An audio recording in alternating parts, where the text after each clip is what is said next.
नमस्कार शेतकरी मित्रांनो, आत्ताच्या घडीची सर्वात महत्त्वाची बातमी, सर्व शेतकरी मित्रांना खूप आनंदाची बातमी आहे की आपल्या राज्याचे एक मंत्री चंद्रकांत बावनकुळे यांनी आत्ताच एक सभेमध्ये कर्जमाफीविषयी माहिती सांगितलेली आहे की त्यांनी सांगितलं की शेतकऱ्यांची कर्जमाफी होणार आहे. आपण ऐकून घेऊ शकता. काळजी नको करा, माफी करणार आहोत.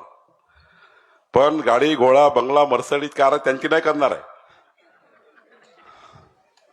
फार्म हाऊस बांधलं शेतामध्ये, त्यांची झाली पाहिजे का कर्जमाफी?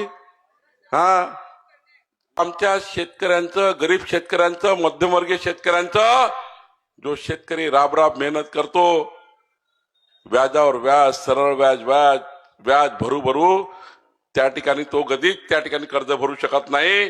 तो गरीब माणूस रोज खस्ता खालतोय, तो शेतकरी रोज मरतोय, त्याला आत्महत्येचा विचार करतोय. पण आमच्या सरकारने विचार केलाय, गरीब शेतकऱ्याला आत्महत्या करू द्यायची नाही. आमच्या शेतकऱ्याची, मध्यमवर्गीय गरीब शेतकऱ्याची कर्जमाफी करण्याचा निर्णय आपलं सरकार करत आहे.